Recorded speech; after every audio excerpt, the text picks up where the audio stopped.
One Piece really out here just said, yeah, we about to do some next level debauchery. I want to talk about it. First up, we got this here Monkey D card, which is actually pretty insane because it's just made every Luffy, Sabo, Ace leader incredibly consistent. Like, holy pajama juice. Even the original Red Ace just got a power boost from this because it allows you to look at the top 4 cards of your deck and add up to 1 card with a cost 3 or greater. Put it in your hand, place the rest at the bottom of your deck in any order.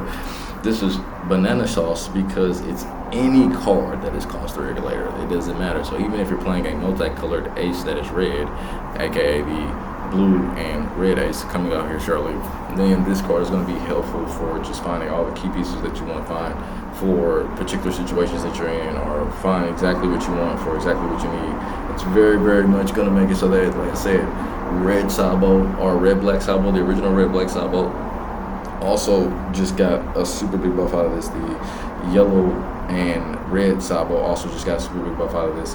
I think that this is incredible, and it's an actual insane card to add to the metagame.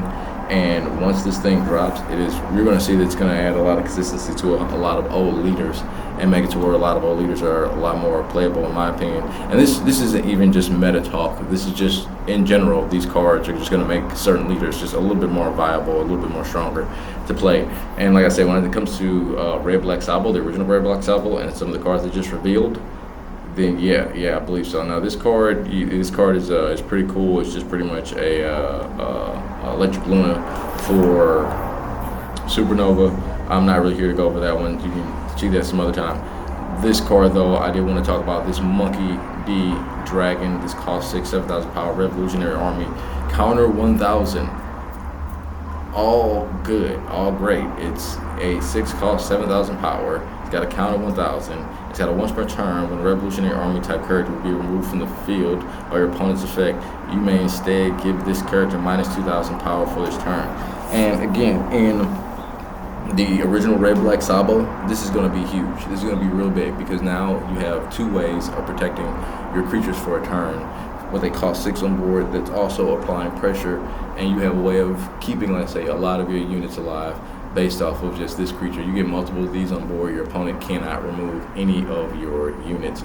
I mean, they can remove them still with attacks, but they can't remove them with effects. And I wouldn't even say that you necessarily need to get multiples on these on board, but if you do have multiples on board, you're playing the Red Black Sabo, then pretty much your opponent's cooked. There's no way they're going to take anything off of your board because Sabo leader ability always going to protect, and then this character's ability is always going to protect. So you just got this dual protection, which is going to be super powerful for keeping creatures on board. The most your opponent you can do is rest, and I have to see green being a problem for Sabo or something of that nature, or some sort of power deck. But when it comes to, I say, protecting itself, Sabo is going to be able to do a really good job at that now. It's going to really, boost the consistency of that leader. And like, even if you want to go into even the red-green or red-yellow Sabo also, if you want to go into that leader, it's also going to make him pretty much more consistent because now he's going to have a built-in way of protecting his creatures by just minusing this by 2,000. And with the life encouraging that you're going to get on that, you're going to have a pretty stable board, being able to keep all the creatures you want on board,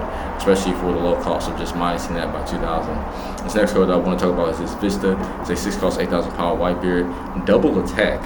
When this character would be KO'd or when this character would be removed from the field by your opponent's effect, instead, you may trash 1 card from your hand that has Whitebeard Pirates included in its type.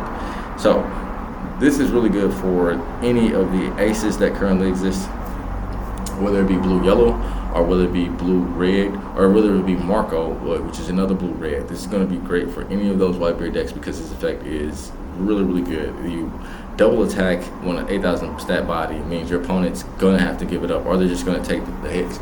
And when you're playing with a deck like blue, red, ace, and you have this established on board, and then the very next turn you go into a Flame Emperor, then you've got 2 double attacker 8,000 swings coming into your opponent.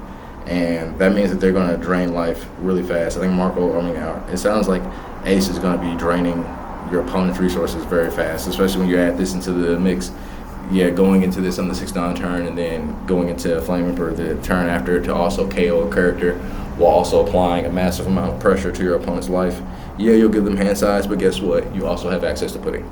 So that just makes, Flame Emperor all the more valuable, you know what I'm saying? It just makes it all the much more of a great combination now that you can pudding right after you Flame Emperor somebody, the turn after you Flame Emperor someone, and you just apply this double attack, you just reduce their life to nothing or reduce their hand size to nothing, then yeah, they're going to be hurt. And with the way that Ace draws and his consistency, which is seeing what he wants, and with all the searches you have, and keep in mind we did just see that GARP that allow you to search this along with all the other searches that you have, along with the event that is not, I haven't seen in decks, which I don't even understand why isn't in the deck, but we're going to talk about it. That is the Thank You for Loving Me event, which allows you to stack your deck or replace, which is going to create consistency with so many other cards in the deck. And honestly, I'm saying personally, I am very interested in playing blue-red Ace. It's going to be a very big project of mine that I'm going to be super excited to work on, super excited to see what can do with, and just kind of sort of fiddle around with it a bunch and just go left and right with it, try and see if I can make a variant that's board control, see if we can make a variant that's just all aggression, just all in, just kind of sort of play with it. I think this is going to be a very versatile leader that you can play a multitude of ways. I'm very excited for it because of the fact that you have the power reduction of red and the bounce and the, just tuck of blue, plus the KO of red as well. Like I say, the two card combinations it's really, really good, and this is a leader that's going to be able to take a good advantage of that based off his leader ability and just his color combination alone, and just with the cards that he has access to in general. Just also, like I say, just automas.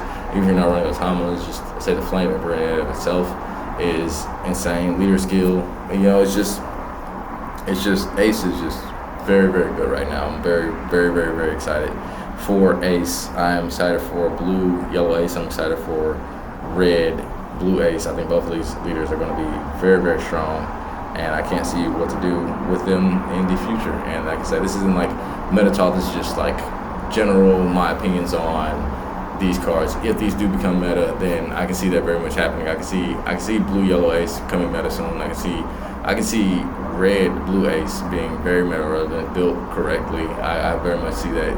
He's 6,000 power leader. I know we got the 7,000 power leader just kind of sort of overshadowing things. Kind of sort of like really gonna kind of slow the meta when whatchamacallit comes out. I don't think that was a good color combination. We've seen red, purple do dangerous things in the past. So making a color combination like that with a ramp leader that just goes in like that, I don't know. But we'll see. But that's my opinions. Thank y'all. Goodbye.